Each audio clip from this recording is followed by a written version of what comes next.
প্ৰিয়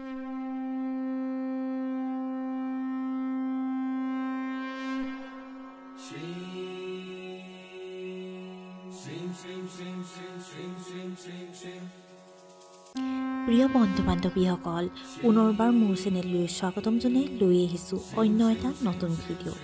যিহেতু নেকি আমি প্ৰত্যেকগৰাকী ভাৰতীয় হিন্দু ধৰ্মী লোকে এটা বিশেষ দিনৰ বাবে অপেক্ষা কৰি থাকোঁ আৰু সেই বিশেষ দিনটো যিহেতু সমাগত, গতিকে আপোনালোকৰ বাবে সেই বিশেষ দিনৰ ওপৰত এই ভিডিঅ'টো লৈ আহিছোঁ। এই বিশেষ দিনটো হৈছে ধনতেৰছ, যাক আমি ধন ত্ৰয়োদশী বুলিও কওঁ। কাতি মাহৰ ত্ৰয়োদশীৰ তিথিৰ দিনাখন এই ধনতেৰছ উদযাপন কৰা হয় আৰু এই ধনতেৰছেই হৈছে 5দিনীয়া দীপাৱলী উৎসৱৰ প্ৰথম দিন। কোৱা হয় যে এই ধনতেৰছৰ দিনাখনেই মা লক্ষ্মী সম্পূৰ্ণৰূপে এই পৃথিৱীলৈ আহিছিল আৰু যেতিয়া লক্ষ্মী পূজা হৈছিল, সেই লক্ষ্মী পূজাৰ দিনাখন মা লক্ষ্মীৰ প্ৰথমটো কিৰণ এই পৃথিৱীৰ ওপৰত পৰিছিল। যেতিয়া এই ধনতেৰছৰ দিনা মা লক্ষ্মী পৃথিৱীলৈ আহিছিল, সেই দিনাখন মা লক্ষ্মীৰ লগতে কুবেৰ মহাৰাজো এই পৃথিৱীলৈ আহিছিল, যাক নেকি আমি ধনৰ দেৱতা বুলি উল্লেখ কৰোঁ। যেতিয়া সাগৰ মন্থনৰ সময়ত মা লক্ষ্মী পৃথিৱীত প্ৰকট হৈছিল, সেই সময়ছোৱাত মা লক্ষ্মী আৰু কুবেৰ মহাৰাজৰ লগতে এই পৃথিৱীলৈ কৰিগুটি ঘুমটি চক্ৰ আহিছিল, যাৰ কাৰণে নেকি মা লক্ষ্মীৰ প্ৰিয় সম্পদবিলাকৰ ভিতৰত কৰিগুটি আৰু ঘুমটি চক্ৰকো মনা হয়। কোৱা হয় যে ধনতেৰছৰ দিনাখন প্ৰথম পূজ্য গণপতি বাপ্পাৰ লগতে মা লক্ষ্মী আৰু কুবেৰ মহাৰাজক আৰাধনা কৰিলে তেওঁলোকৰ বিশেষ কৃপা সেই ঘৰখনৰ ওপৰত পৰে, যাৰ জৰিয়তে আমি আগন্তুক সময়খিনিৰ বাবে ঘৰখনৰ ধন সম্পদৰ অভাৱসমূহ দূৰ কৰিব পাৰোঁ আৰু মা লক্ষ্মী লগতে কুবেৰ মহাৰাজৰ কৃপা পৰে। কোৱা হয় যে ধনতেৰছৰ দিনাখন মা লক্ষ্মীৰ পূজা প্ৰদোষ কালত কৰিব লাগে, যিটো সূৰ্যাস্তৰ পিছত আৰম্ভ হয় আৰু প্ৰায় 2 ঘণ্টা 24 মিনিট সময় থাকে। এই ভিডিঅ'টোৰ শেষত আপোনালোকৰ বাবে সেই পূজাৰ সময় আগবঢ়াই দিয়া হ'ব, কিন্তু তাৰ আগতে আমি জানি লওঁ এই ধনতেৰছ আপোনালোকে কি ধৰণে পালন কৰিব।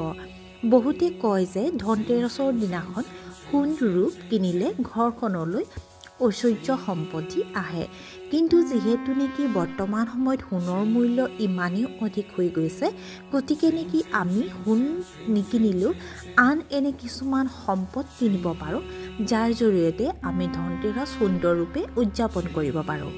যদি আপোনাৰ সোণ কিনাৰ সামৰ্থ্য আছে, তেন্তে আপুনি সোণ ৰূপ কিনিব পাৰে, নতুবা আপুনি যদি মাটি বাৰী ঘৰ দুৱাৰ তেনেকুৱা সম্পদ কিনো বুলিও ভাবিছে, তেন্তে সেই ধনতেৰছৰ দিনটোত আপোনালোকে সেয়া কিনিব পাৰে।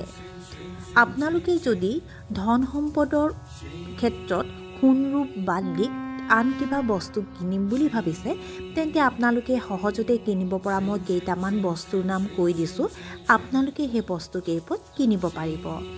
প্ৰথম কথা হ'ল আপোনালোকে 2টা ঝাৰু সেই ধনতেৰছৰ দিনাখন আনিব পাৰিব, 2 পেকেট নিমখ কিনিব পাৰিব, 4 টুকুৰা হালধি কিনিব পাৰিব, আৰু যদি আপুনি হালধি কিনে তেন্তে লগতে এখন হালধীয়া কাপোৰ কিনি লৈ আহিব।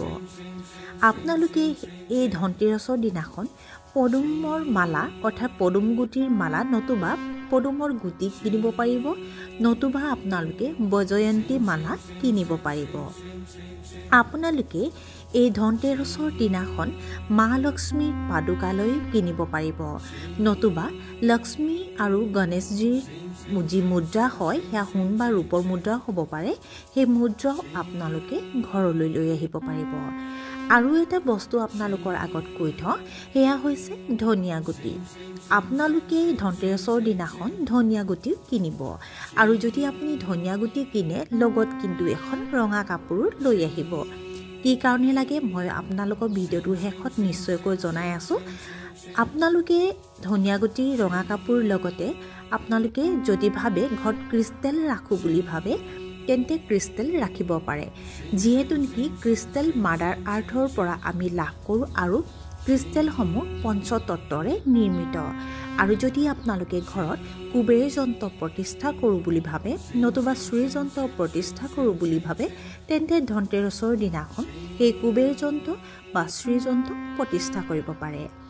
আৰু যিহেতু প্ৰথমতে মই উল্লেখ কৰিছোঁ যে মা লক্ষ্মীৰ লগত এই সাগৰ মন্থনৰ সময়ত কৰিগুটি আৰু ঘুমটি চক্ৰ আহিছিল, গতিকে আপোনালোকে ধনতেৰছৰ দিনাখন কৰিগুটি আৰু ঘুমটি চক্ৰ কিনি আনিব পাৰে, যাৰ জৰিয়তে আপোনালোকে মা লক্ষ্মী আৰু কুবেৰ মহাৰাজৰ কৃপা লাভ কৰিব। যদি আপোনালোকে এই ধনতেৰছৰ দিনাখন বাচন বৰ্তন কিনো বুলি ভাবে তেন্তে কাঁহ বা পিতলৰ বাচন বৰ্তন কিনিব পাৰিব, কিন্তু আপোনালোকে ভুলতো ষ্টীল বা প্লাষ্টিকৰ বাচন বৰ্তন নিকিনিব আৰু লোহা ভুলতো নিকিনিব, কাৰণ ই আপোনালোকৰ ঘৰখনলৈ নকাৰাত্মক শক্তিহে কঢ়িয়াই আনিব। এতিয়া আহিছোঁ পূজা বিধিৰ সন্দৰ্ভত আপোনালোকে অনা বস্তুবোৰ কেনেধৰণে ব্যৱহাৰ কৰিব। প্ৰথম আহিছোঁ ঝাৰুৰ বিষয়। যেতিয়া আপোনালোকে ঝাৰু দুটা কিনি আনিব, সেই ঝাৰু দুটা আপোনাৰ যি পূজা ঘৰ আছে সেই পূজা ঘৰত ৰাখিব। আৰু যেতিয়া ধনতেৰছৰ পূজাৰ সময় হ'ব, সেই পূজাৰ সময়ত আপুনি সেই ঝাৰু দুটা এডাল এডাল ৰঙা সূতাৰে বান্ধি দিব আৰু ঝাৰুকেইটাক প্ৰণাম জনাব। আৰু সেই ঝাৰু দুটা আপোনালোকে দেৱালীৰ পাছতহে ব্যৱহাৰ কৰিব। ইয়াৰ পাছত আহিছোঁ হালধিৰ কথা। হালধি যি 4 টুকুৰা কিনিছিলে, সেই 4 টুকুৰা হালধি আৰু হালধীয়া কাপোৰখন পূজাৰ সময়ত আপোনাৰ সন্মুখতে আসন পাতি বহাই থ'ব। আৰু যেতিয়া পূজা সম্পূৰ্ণ হ'ব, সম্পূৰ্ণ হোৱাৰ পাছত আপোনালোকে সেই হালধীয়া কাপোৰখনত হালধিৰ টুকুৰাকেইটা বান্ধি থ'ব।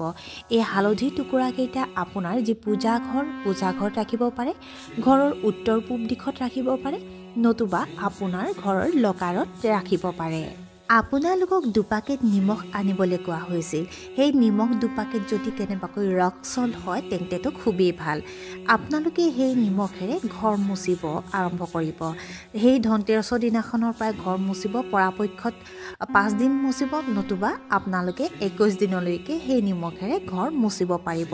নিমখেৰে ঘৰ মুচিলে ঘৰৰ যি নকাৰাত্মক শক্তি আছে সেই নকাৰাত্মক শক্তিসমূহ নোহোৱা হৈ যাব। কিন্তু লগতে মই এটা কথা কওঁ, আপোনালোকে পৰাপক্ষত বৃহস্পতিবাৰ দিনটোত সেই নিমখেৰে কিন্তু ঘৰ মোচাৰ পৰা বিৰত থাকিব। লগতে আপোনালোকক আনিবলৈ কোৱা হৈছিলে ধনিয়া গুটি আৰু ৰঙা কাপোৰ। আপুনি যি ধনিয়া গুটি আনিব, মন কৰিব সেই ধনিয়া গুটিখিনিৰ পৰা যাতে ধনিয়াৰ পুলিটো ওলোৱায়, তেনেকুৱা ধৰণৰ ধনিয়া গুটি আনিব। আৰু ধনিয়া গুটিখিনি আপুনি সমানে 2টা ভাগত ভাগ কৰিব। এটা ভাগ আপুনি ৰঙা কাপোৰখনত এটা টোপোলা কৰি বান্ধিব আৰু আনটো ভাগ পানীত তিয়াই দিব। যিটো ভাগ আপুনি ৰঙা কাপোৰত বান্ধিব, সেই ধনিয়াৰ ভাগটো আপুনি আপোনাৰ মন্দিৰ ঘৰৰ উত্তৰ পূব দিশত নতুবা আপোনাৰ ঘৰৰ লকাৰত ৰাখিব পাৰিব। আৰু আনটো ভাগ যিটো আপুনি পানীত তিয়াই ৰাখিছিল, সেই পানীত তিয়াই ৰখা ধনিয়া গুটিখিনি পিছদিনাখন আপুনি সিঁচি দিব। যি ধৰণে ধনিয়া গুটিখিনিৰ পৰা ধনিয়াৰ পুলিটো উৎপন্ন হ'ব, ঠিক সেইদৰে আপোনাৰো ধন উৎপন্ন হ'ব। গতিকে তেনেই সহজ এই সৰু উপায়টো আপোনালোকে কৰি চাব পাৰে।